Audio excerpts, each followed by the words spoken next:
국내에는 5년마다 한 번씩 습지 보전 계획을 세우는 습지 보전법이 있는데요.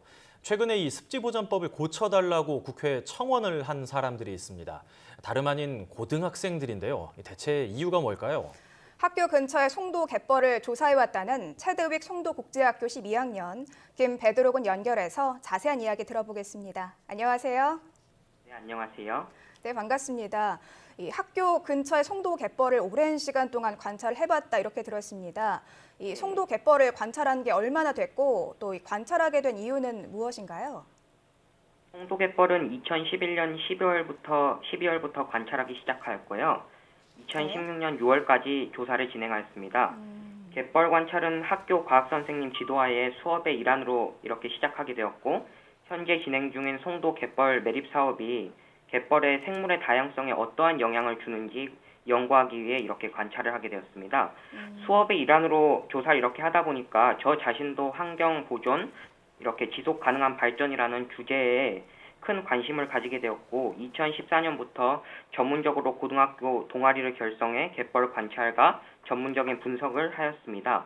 또한 본 조사 결과로 2012년 제주도에서 열린 세계자연 보존 총회에서 이렇게 저희 조사 내용을 발표하였고요. 오는 9월에 하와이에서 열릴 세계자연 보존 총회에서도 발표 연구를 이렇게 발표하기 위해 연구를 지금까지 진행하고 있습니다. 네, 뭐 5년 정도 이 관찰을 해왔다고 볼 수 있는데 굉장히 좀 긴 시간이거든요. 그렇다면 이 송도 갯벌 어떤 곳이고 구체적으로 어떤 새들이 서식하고 있는지도 궁금한데요. 자세히 설명해 주시죠. 네, 인천 송도갯벌은 동아시아 대양주 철새 이동 경로 정중앙에 위치하고 있어서 많은 철새들의 소중한 쉼터로 사용되고 있습니다. 특히 세계자연보존연맹에서 지정한 멸종 위기종과 취약종인 저어새, 알락꼬리 마도요, 검은머리 갈매기 등이 현재 송도갯벌에서 서식하고 있습니다. 국제사회에서도 이 같은 송도갯벌의 환경적 가치를 인정해 2014년 7월에 람사르 3호국에서 람사르 습지로 송도갯벌을 지정하기도 하였습니다. 지금 철새 또 이제 습지에 대한 이야기를 해주셨는데 구체적으로 어떤 대상들을 어떤 방식으로 관찰해 왔는지 간단하게 설명을 좀 해주시죠. 크게 두 가지 방법으로 조사를 했는데요. 그 두 가지 방법이 갯벌물 수질 조사와 새 개체수 관찰이었습니다. 갯벌물 수질 조사 같은 경우는 현재 매립이 진행되지 않고 있는 갯벌에서 물을 한 달에 한 번씩 조달하여 용존 산소량, 이산화탄소량, pH, 전기 전도도 같은 지표를 검사하였습니다. 쉽게 말해 용존 산소량과 이산화탄소량은 물 1리터 내에 얼마나 많은 산소와 이산화탄소가 있는지 보여주는 지표이고요. pH는 물의 산성이나 알칼리성 정도를 이렇게 보여주는 지표입니다. 또한 전기 전도도 같은 경우는 전기가 얼마나 이렇게 잘 통하는지 숫자로 나타낸 값입니다. 새 개체수 조사 같은 경우는 매립 사업이 갯벌에 무슨 환경을 주는지 알아보기 위해 현재 매립이 진행되고 있는 갯벌과 진행되지 않고 있는 갯벌에서 대략 2주에 한 번씩 조사를 진행하였습니다. 네, 오랜 시간 동안 꾸준히 관찰을 해왔는데 5년 정도 지났습니다. 관찰한 지. 그렇다면 이 5년 동안 습지는 어떻게 변화를 했나요? 수질 같은 경우에는 대표적으로 용존 산소량과 이산화탄소 수치에 큰 이상 징후를 저희가 발견했습니다. 생물의 다양성이 유지되기 위해서는 용존 산소량이 최소 3mg per 리터가 넘어야 되고 이산화탄소량 같은 경우는 10mg per 리터를 넘지 않아야 하지만 송도갯벌 같은 경우에는 이 같은 조건에 미달하였습니다.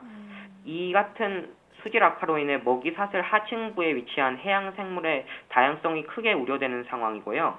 또한 철새들이 송도갯벌에 찾아오는 봄의 새 개체수를 분석한 결과 2012년과 2016년 사이에 매립이 진행된 갯벌에서는 새 개체수가 62.6%나 감소하였고요.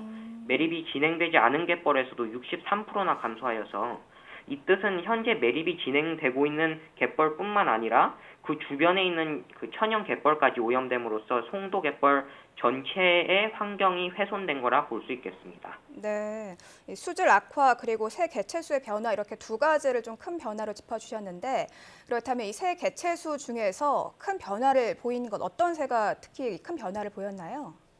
특히 그 새 개체수 중에 변화를 보인 게 물대새와 도요새의 숫자였습니다.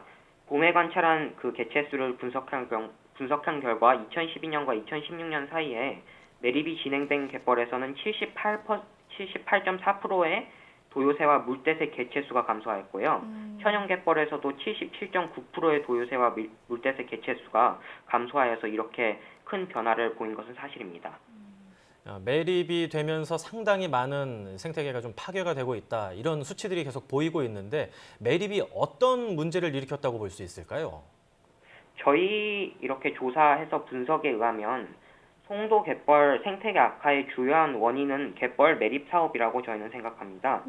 갯벌 매립 사업으로 인해 갯벌의 수질에 큰 영향을 이렇게 미쳤고 수질의 악화가 송도 갯벌 먹이사슬 전체를 흔들었기 때문에 불과 몇 년 사이에 이렇게 큰 폭으로 새 개체수도 감소한 것으로 보입니다. 저희 그 조사 이렇게 분석 내용은 저희 학교 생물 선생님과 새와 생명의 터라는 그 비영리 환경 단체 연구진도 이렇게 동의한 부분이고 이렇게 자문을 받았습니다. 네, 오랜 노력 끝에 수정된 습지보전법이 발의가 됐는데요. 이 법안은 어떤 내용을 담고 있는지도 궁금합니다. 자세히 설명해 주시죠. 저희 조사에 따르면 습지의 생물의 다양성이 매립사업 같은 직접적인 사업이 있으면 2년 내에도 큰 폭으로 악화될 수 있다는 것이 밝혀졌습니다. 하지만 현행 습지보전법 4조하고 5조에 의거하면 습지 상태를 조사하는 기초조사와 습지 보존을 위한 기본계획을 5년마다 한 번씩 시행하도록 이렇게 의무화가 되어 있습니다. 현행 법률안이 만약에 지속된다면 정부가 선제적인 기본계획을 세울 수 없게 되고 습지의 상태가 악화된 뒤에 조사가 진행되고 계획이 수립될 가능성이 있기 때문에 적절한 조치를 취할 수 없다고 판단하게 되어 기초조사와 기본계획 수립 주기를 2년으로 줄이는 개정안을 이렇게 발의하게 되었습니다. 지금까지 이제 5년에 한 번 조사를 하고 계획을 세워야 되는데 5년 안으로는 5년 동안 좀 많은 것들이 바뀔 수 있으니까 2년으로 좀 줄여야 된다. 이런 취지지 않습니까? 학생 신분으로 이렇게 습지 생태계에 관심을 갖고 연구를 진행한 것도 대단한데 법을 바꾸려고 노력을 하고 있잖아요. 입법 청원 제도에 관심을 갖게 된 계기도 궁금합니다. 저희가 이렇게 인터넷으로 조사를 하다 보니까 국민 누구나 입법을 할 수 있도록 하는 입법 청원 제도를 알게 되었습니다. 그래서 국회의원실에 이렇게 개별적으로 입법 청원을 내게 되었고 저희는 습지가 이렇게 지속적으로 보존되기 위해서는 꼭 제도적인 장치가 필요하다고 생각해서 입법 청원 제도를 이렇게 활용하게 되었습니다. 네, 아마 많은 분들이 정말 대단하다 이렇게 생각을 할 것 같은데 앞으로 남은 목표가 있다면 어떤 것들이 있는지 들어볼 수 있을까요? 저희가 생각하는 인천 송도 갯벌은 현재 기성세대가 저희 청년 세대에게 물려줘야 할 자연유산이고 또한 저희 청년 세대가 저희 후대 세대에게도 잘 보존해서 물려줘야 될 유산이라고 저희는 생각합니다.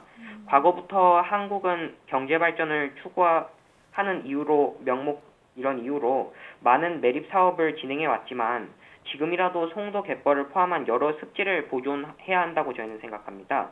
그러므로 저희의 목표는 환경 보존과 지속 가능한 발전이 대한민국이 직면해야 할 과제라는 것을 사람들에게 알리는 것이고 저희가 진행한 조사와 입법 청원이 이 같은 목적을 달성하는 데 일환이 된 것 같아서 저희도 참 기쁘게 생각합니다. 네, 오랜 시간 연구와 조사를 통해서 입법 청원까지 한 사례 정말 멋진 선례라고 생각을 합니다. 앞으로의 활약도 기대하겠습니다. 지금까지 세대위익 송도국제학교 12학년 김베드로 군이었습니다. 오늘 말씀 잘 들었습니다. 네, 감사합니다. 기성세대들이 환경을 훼손을 해왔고 또 이제 미래 세대들이 환경을 살려야 된다라고 이 얘기를 하고 있는데요.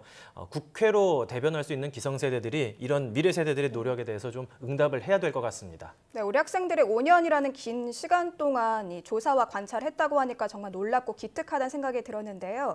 이 학생들의 노력이 빛을 발하지 않도록 우리 정부의 정책적, 제도적 지원도 필요할 것 같습니다.